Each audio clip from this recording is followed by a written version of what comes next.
Assalamu alaikum wa rahmatullahi wa barakatuhu. Jumu'ah Mubarak on this, the 12th of September 2025. I hope you are well wherever you are joining us from.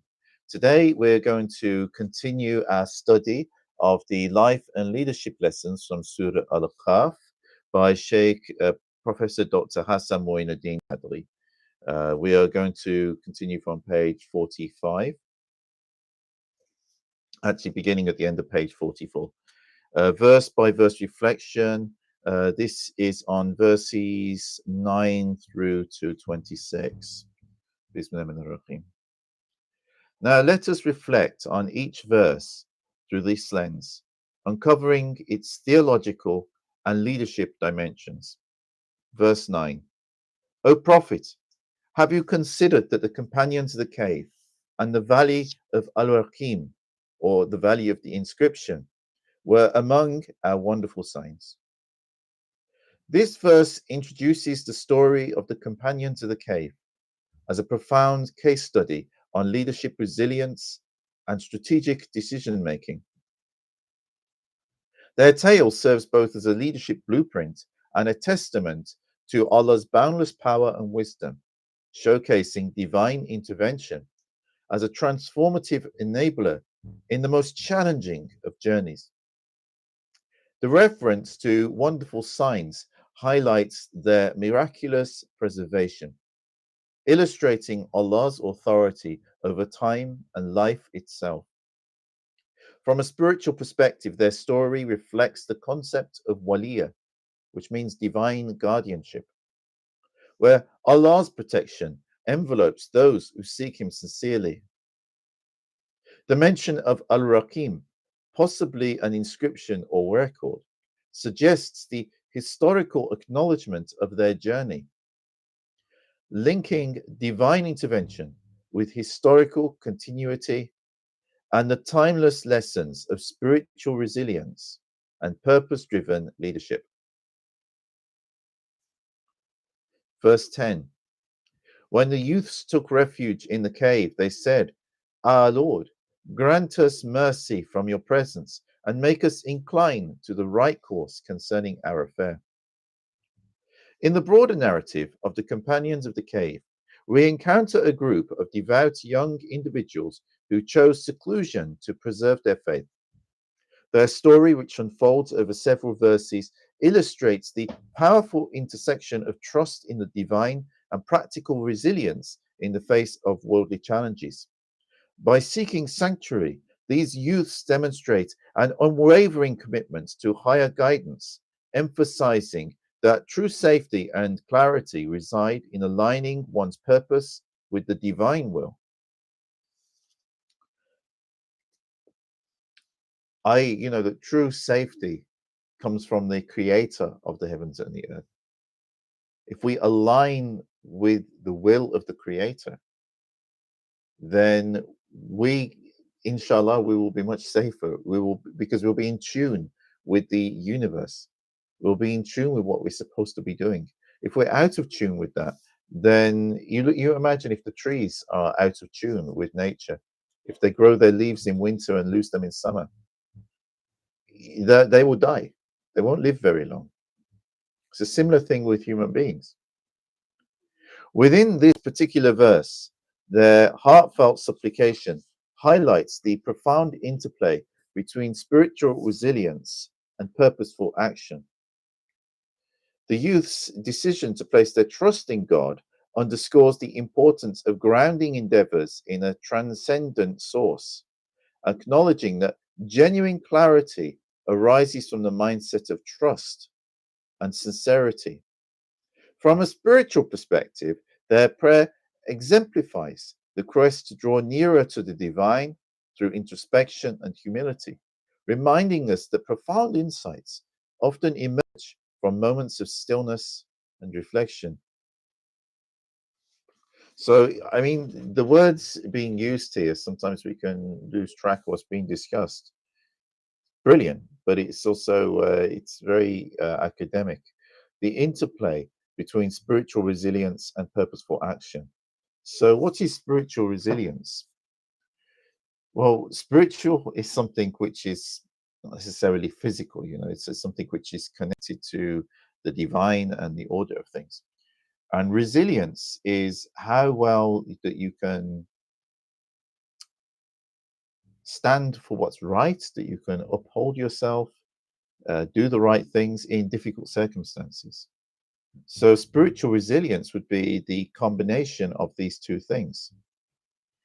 And purposeful action, where you've got action, any action, you go and do something, whether you go and run, a marathon, or whether you go and do some work, or whether you study, all of these are actions. But are they purposeful, or are they just something that you're doing? A purposeful action is something which you intend to do and you go and do it and you're determined to do it. So there's a difference. And this is important. And the interplay between this spiritual resilience and between this purposeful action is what's being discussed in the verse. And what do the youths do? Very important thing. They place their trust in Allah. And this is highlighting the importance of actually grounding ourselves in a situation, holding on to something. What does Allah tell us in the Holy Quran elsewhere? That He is the firmest handhold that never lets you go. Hold fast to the rope of Allah. So having this grounding, a connection with something that is truly real and transcendent, this helps us to get through any difficult situation. And although, I mean, this is something that as Muslims do, you look at it's a very human thing. It's not even unique for Muslims because a Christian going through difficult times, what do? They pray, they pick up the Bible. A Buddhist going through difficult times will meditate and focus on the teachings of the Buddha. A Hindu going through difficult times might start reading the Bhagavad Gita and reflecting upon its verses and praying in their own way. But to have this connection to the divine, you look, even the atheists, if they're on a ship and that ship starts to sink, how many of them will say a prayer?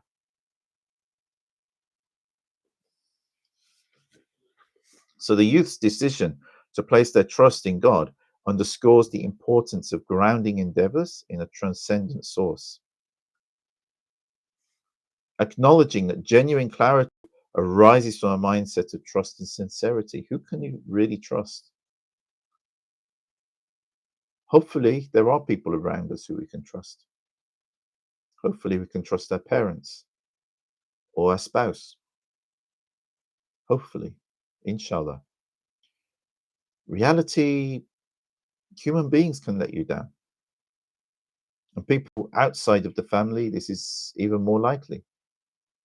So, when we're in a situation, who do we trust? And the one who we can trust more than anyone else, the one who would never let down our trust, is the creator of the heavens and the earth.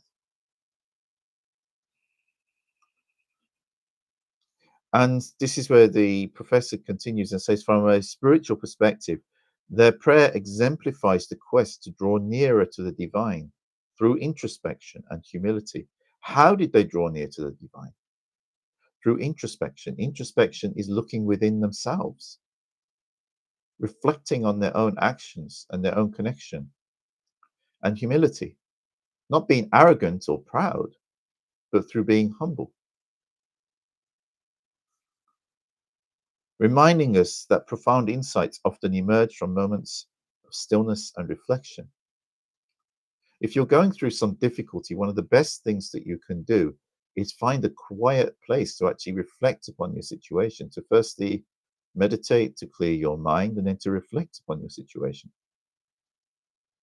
If you don't have that, then it's very difficult to deal with any kind of situation.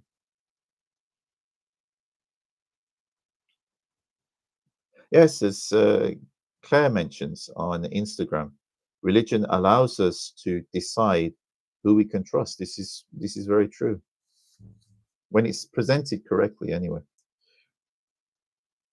For modern corporate and organizational leadership, this balance between strategic thinking and moral anchoring serves as a core principle of effective governance.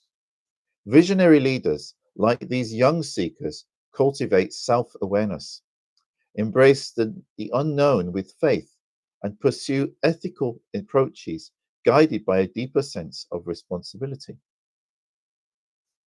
Visionary leaders, all visionary leaders are actually motivated by faith. What kind of faith? It will depend upon how they were raised, what faiths they were exposed to. If they grew up within a Christian background, it may be Christianity. If they grew up within a Muslim background, it may be Islam. But you look, even someone like Steve Jobs or Bill Gates, they have faith. I don't know if they have faith in Allah, but they have faith. They have faith that when they took risks and they tried things, that they would succeed. That is also a kind of faith. Now, that doesn't mean that you take, ridiculous risks that you haven't thought about, but it is still a form of faith. So a visionary leader needs faith of some form or another.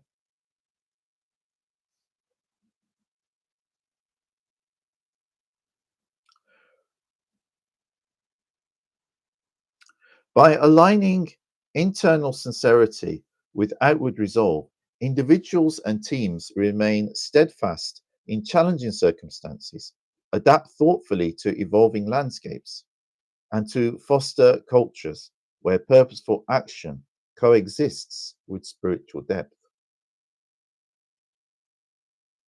Any company that approaches things from that angle is going to have something that a company that doesn't will not have, because they're approaching things from a much deeper and profound perspective. That doesn't mean that they abandon their goals of making money. Of course they have to. But the thing is, it's like how you go about it. It's also important. As we advance through the upcoming verses, the unfolding narrative will further illuminate how divine guidance, combined with human initiative and wisdom, shapes outcomes that resonate across time and context. This is also another important point. The divine guidance is obviously important to us as Muslims, as indeed it is to anybody of faith, although they may be reading a different book. But divine guidance alone, if it's not married with human initiative and wisdom, will not achieve any result that is beneficial. It's the combination of things. Shapes, and it's this that shapes the outcomes that resonate across time and context.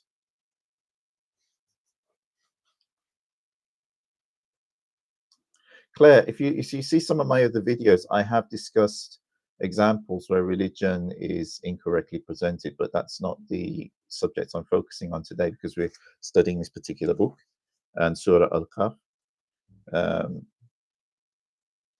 Yeah, faith is optimism. It is actually a survival strategy. You're correct.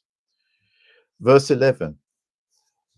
So we cast a veil over their ears, causing them to fall dead asleep in the cave for several years. Within the unfolding story of the companions of the cave, we witness a profound intervention designed to safeguard these faithful youths. Having already sought divine guidance in the preceding verse, they are now granted a period of supernatural rest, illustrating how the Almighty's timing can supersede all human calculations. This moment serves as a theological reminder that God's protective grace often manifests in ways beyond our immediate perception, highlighting his authority over the flow of history and human affairs. In this verse, the emphasis on a divinely orchestrated pause underscores a key lesson about the interplay between action and stillness. While dynamic effort and strategic decision making are vital for personal and collective growth, there are times when a deliberate period of rest or silence is necessary. From a spiritual perspective, this interval can be understood as sukan, divine stillness, and tawfiq, divine facilitation, in which one relinquishes control and places full trust in God's wisdom.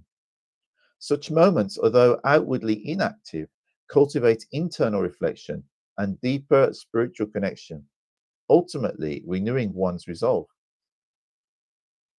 On a practical level, modern leaders and organizations can glean significant insights from this episode. Strategic pauses, whether in corporate planning or personal development, allow for recalibration, ensuring that goals remain aligned with ethical and visionary principles. Just as these young believers benefited from a protective retreat, contemporary professionals and teams may find that stepping away from continuous activity fosters fresh perspectives, sustainable resilience, and more coherent long term planning. In a broader sense, this verse reminds us that the divine timing and human initiative work hand in hand, illustrating that true success often emerges at the intersection of spiritual trust and well considered action. As the narrative progresses, we will see how this divinely instituted pause forms a essential foundation for the remarkable events that follow. Now, this is something which, if you're in a stressful situation, this may not be the thing that you want to be doing. If you're in a business situation where your business, maybe you were making money, maybe you're doing well, and then things don't go so well for a while, this might not be the first thought, is to actually pause things for a moment. That doesn't necessarily mean if you're running a business, you'll pause everything, but the management taking a step back and reflecting. Also, even the individual workers themselves to ensure that they are getting enough rest. This is something which was a culture shock for this country when Japanese factories first opened in the UK, because in Japan they actually have mandatory rest periods where people have to go and do something which is not work. That might be having a rest, that might be going to the gym, that might be something else, but they have to take a rest, mandatory. And these were quite significant rest periods. But companies like Nissan found that when they did this, that their employees were actually more productive, not less productive.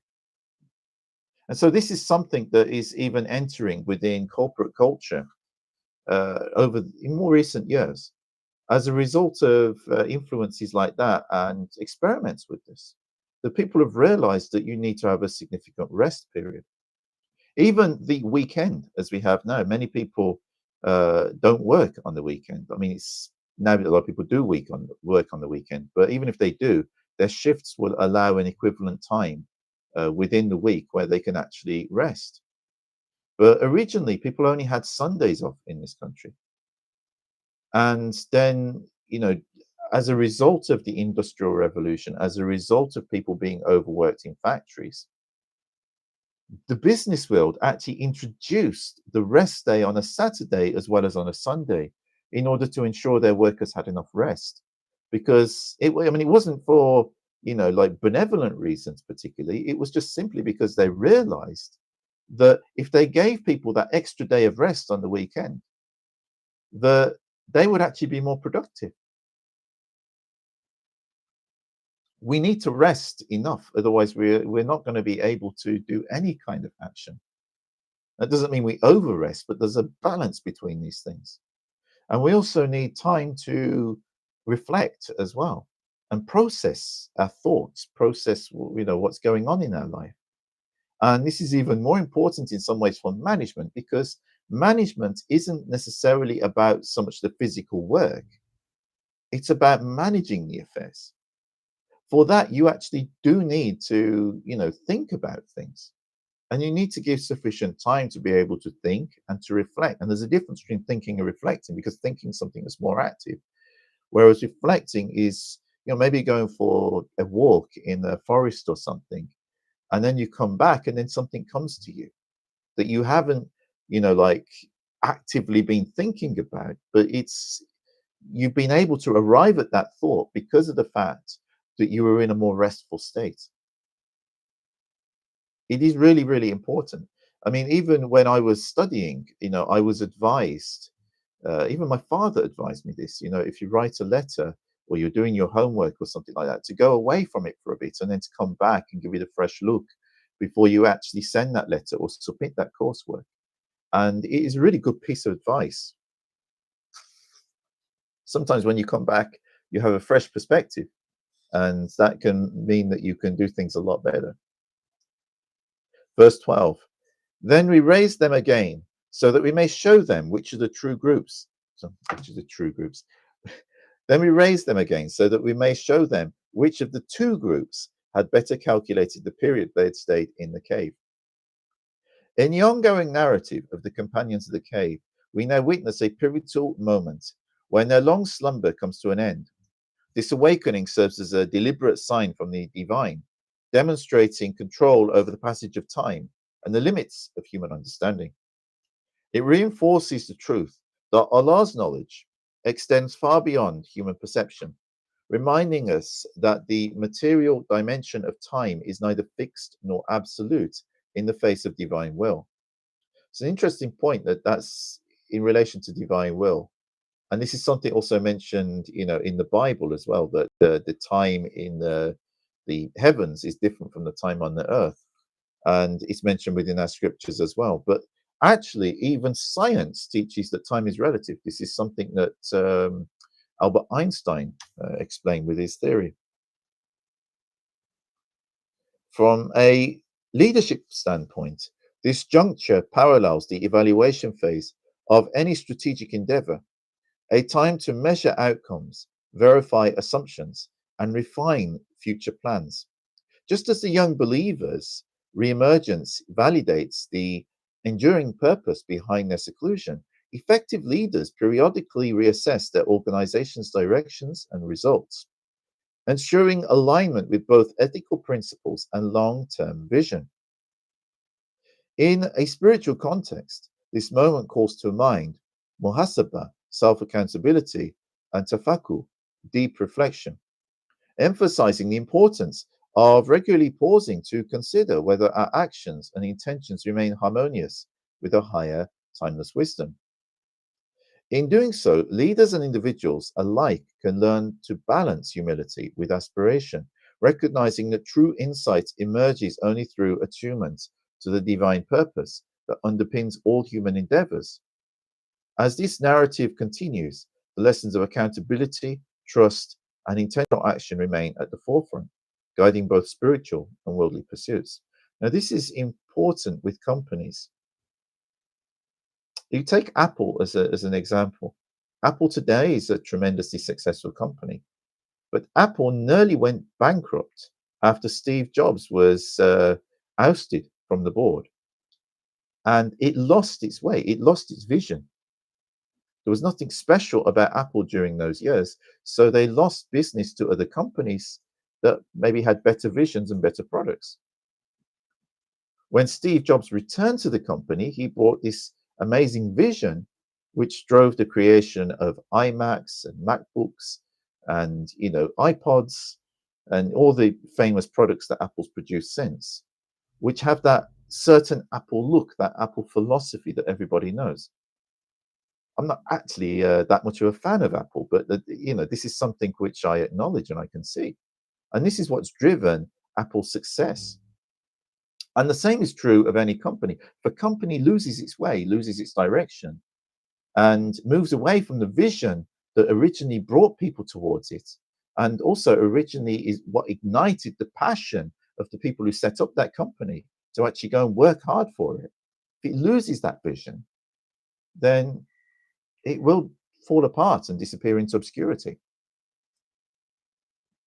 Verse 13.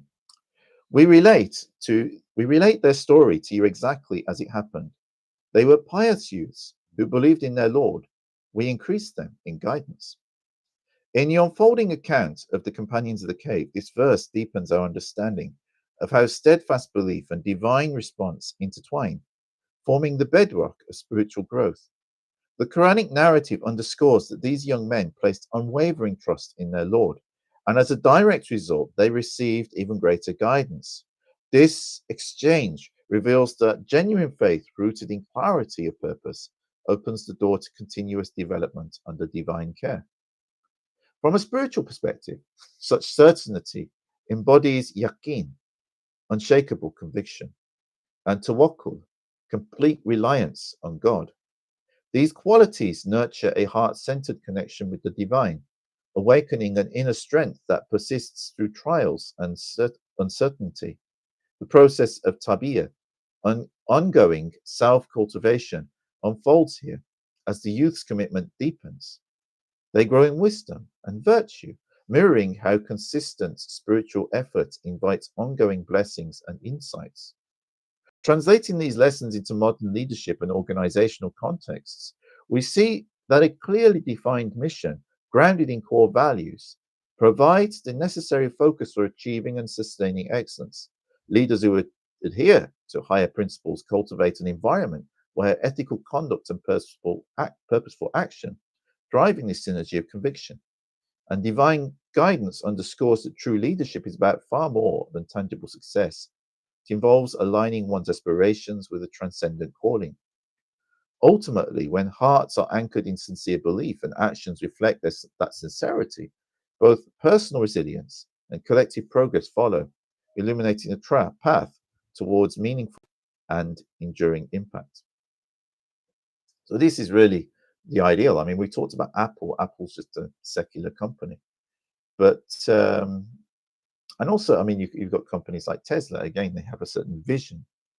And as long as they've actually gone for that vision and pushed that vision, which was a good one and which proved popular, then their success will increase.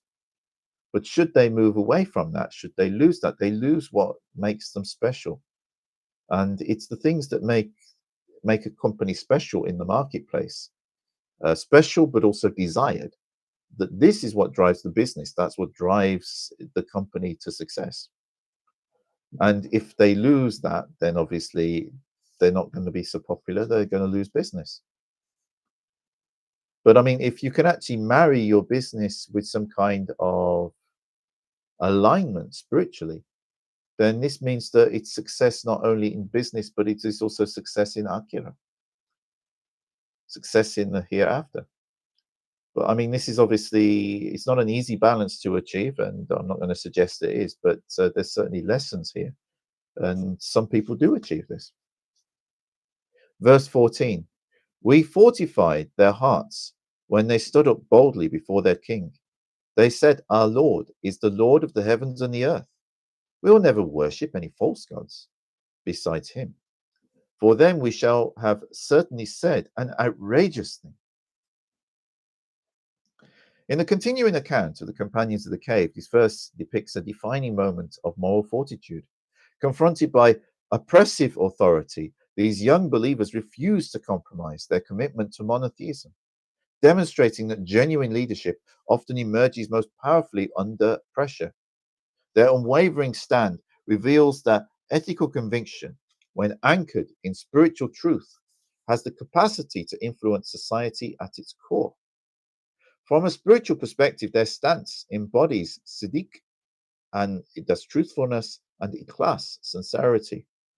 This alignment of outward action with inner conviction fortifies their hearts through divine assistance, tasdeeq, reminding us that enduring courage is not merely a personal trait, but is a gift granted through spiritual receptivity. Such resilience underscores how true change makers draw upon both inner integrity and the sustaining power of faith.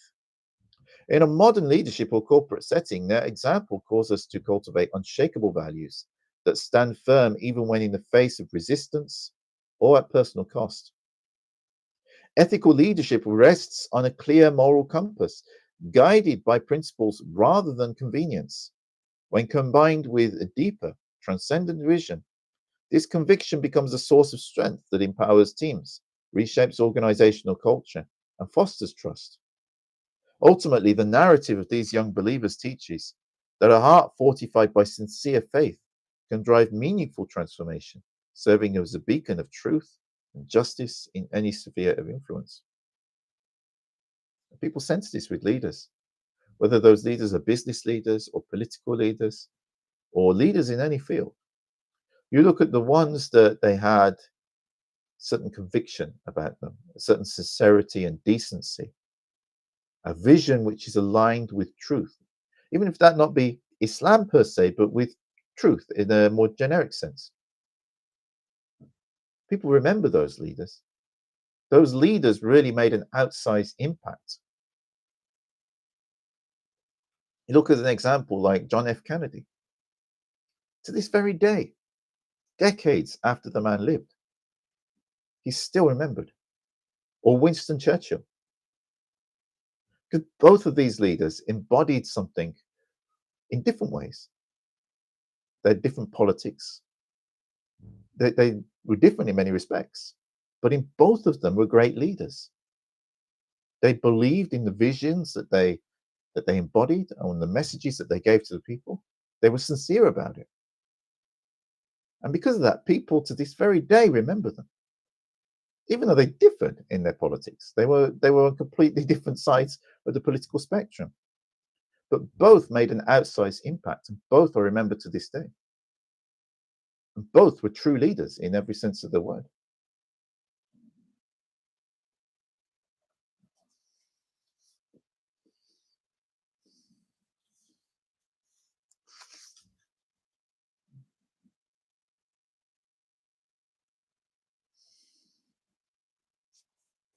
These people of ours have taken God beside him. Why do they not bring any clear evidence to support them? So who could be more unjust than someone who fabricates a lie against Allah? This verse highlights the youth's courageous stance in questioning their community's unfounded practices, thereby demonstrating a core leadership principle, the willingness to challenge the status quo when it conflicts with truth and justice. By demanding clear evidence for the worship of false gods, these young believers not only exhibit critical thinking and intellectual integrity, but also model a deep spiritual clarity, alignment of heart and mind, guided by divine light. See, a lot of people will focus, a lot of Muslims will focus on the point that they were questioning the existence of false gods. They see it just in a very religious way. But what is this really about? As the Sheikh here says, it demonstrates critical thinking and intellectual integrity. These people were not just going to pray to something just because their community prayed to that and to just go along with it. They were not going to just do what their forefathers did without thinking things through afresh. This is a lesson for everyone, and it's also a lesson just as much for Muslims as for anybody else. I mean, it is in our Quran. And just because we might come from Muslim families in many cases, doesn't mean that we should blindly do everything that our forefathers did. We should recognize that there's no perfection in anyone, and we all are learning, and we're all working on ourselves, and times change. And people, even the most sincere people were only doing the best they did with what they understood and had at the relative times in which they were living. You wouldn't expect someone living in the 1930s to be understanding things the way that we do now in what's nearly the 2030s. If that's be the case, then that would mean people have learned nothing in the past 100 years. From a management perspective, their bold questioning embodies the hallmark of transformational leadership, the readiness to expose injustice, to ask difficult questions, and to insist on accountability. It reminds us that strong leadership does not shy away from confrontation in upholding ethical standards or revealing falsehood. In a spiritual context, their critique resonates with the concept of haqq, truth, and the call to persist in protecting it, regardless of societal pressures. Ultimately, this verse illustrates how authentic leadership combines with rational analysis with profound spiritual insight, transcending mere criticism to foster genuine change. Leaders who maintain this balance, guided by moral clarity and a fearless pursuit of injustice, can become catalysts for transformation, steering their communities and organizations towards authenticity, and alignment with higher truths.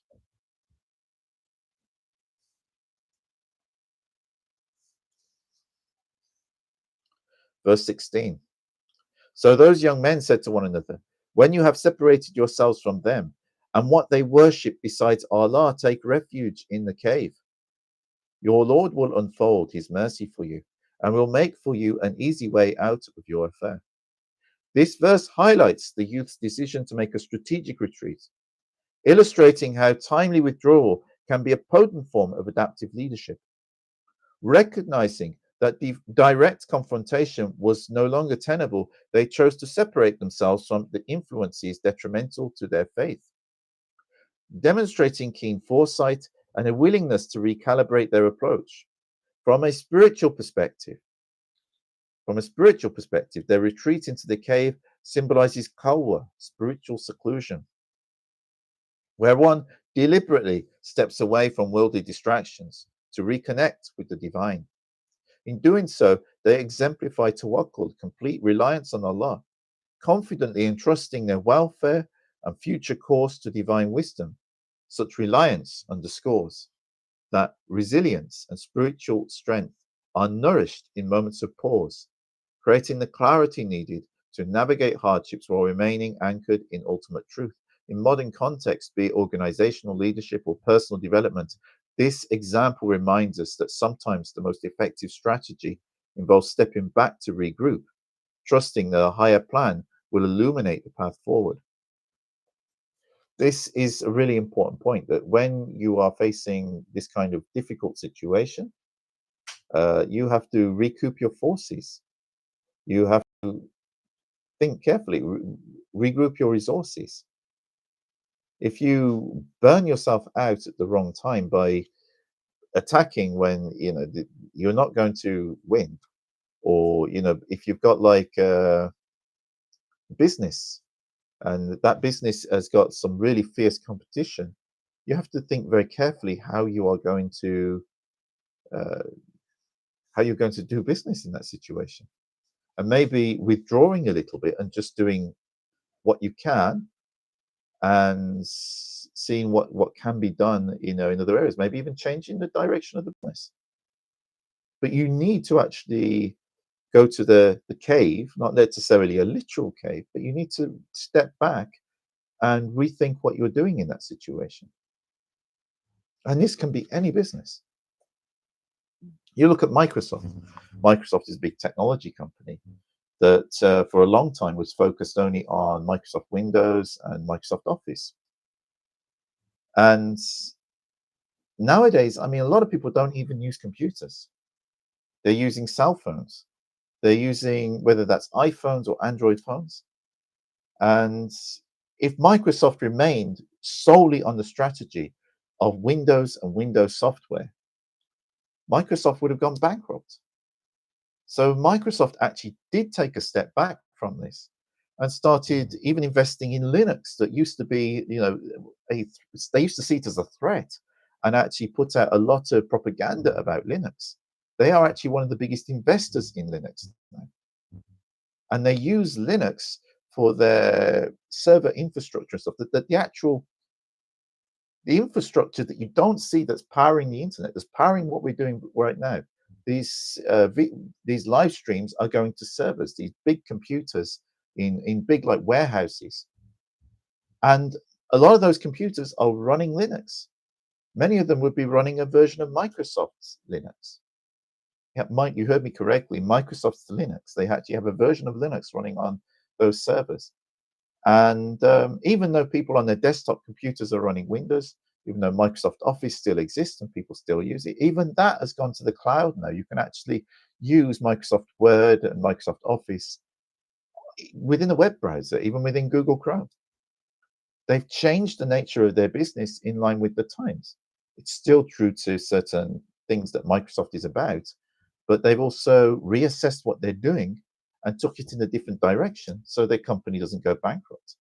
And far from going bankrupt, Microsoft is still a very successful company. Sometimes, yeah, even sometimes you have to. Claire's mentioned here that so you're saying that rivals can be allies.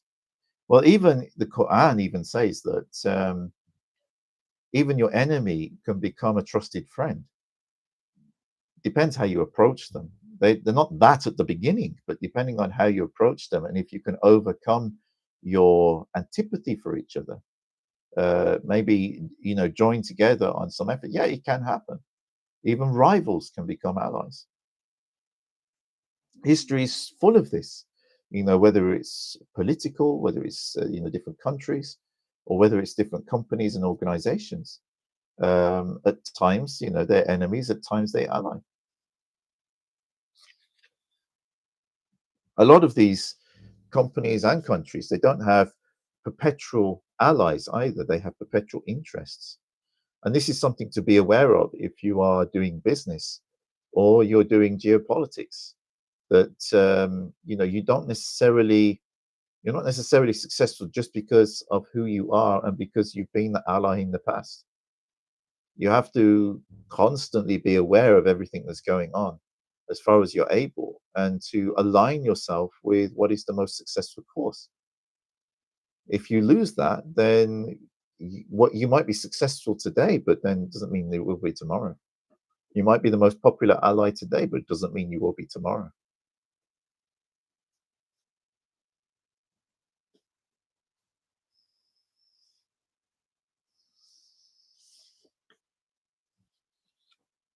I think I said from what is it, verse 9 to 26, but there's actually a lot more here. So what I'll do, I will park it there and start again next week at verse 17 on this deeper reflection on the verses, on the verse by verse reflection. Um, yeah, I think I'll do 17 to 26 uh, next week. And I hope you found this interesting and useful. Again, if you're interested, this is the book, Life and Leadership Lessons from Surah al-Kahf by Professor Hassan Mohi-ud-Din Qadri. The book is available. It is just published this year. And it's a very interesting book. And I like the way that he's analyzed this surah from the Quran and seen what practical lessons that it can teach us today in 2025, not simply in the more traditional religious way. Because it's really important with religion that religion actually serves us in this time. If religion, in the past, when people practiced religion, they practiced it because it was actually of benefit to themselves and their community in very practical ways, as well as whatever happened in the next life. When religion becomes totally impractical, becomes something that is irrelevant in most people's lives, that means that the way that religion is being approached is no longer aligned with the circumstances and the times in which we're in. It's very important that we get that interpretation and alignment correct.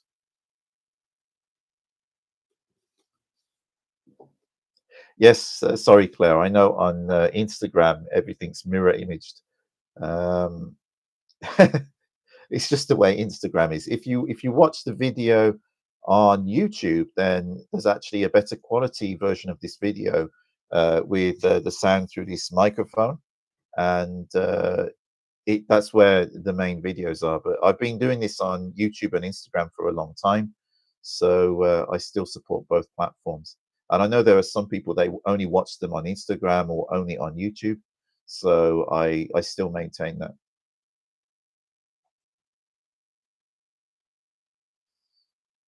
Anyway, I hope you found this beneficial and useful. And if you have found this useful, please don't forget to like and to subscribe to the video. Also, I have a link for a buy me a coffee on my profile or at the bottom of this video on YouTube. It's only if you can like sponsor these videos for about like the cost of a coffee once a month. In the UK, that's like about £5. If more people would support that, it would allow me to dedicate more of my time to creating content and to improve the quality of the content that I produce. So please, if you are in a position to do that and you are benefiting from these videos, then there will be a lot of blessing and barakah in doing so. And but I still want to keep these videos freely available so people can also benefit from them. And your sponsorship will be allowing and enabling me to be able to do that. And you will get the reward of everyone who is able to tune into these videos and benefit from them. And I know people who contacted me who found this life changing, who have been able to remain in their faith, to be able to understand their faith better, or even come to Islam. So please, if this is actually beneficial for you and you're enjoying it, please see if you can actually sponsor. And if not, at least like, at least subscribe, and please share these videos with anyone who you think may find them beneficial or useful. I wish you all the very best. Have a wonderful evening and a wonderful weekend. Until next time, Assalamu alaikum wa rahmatullahi wa barakatuh. May the peace and blessings of God be with you all.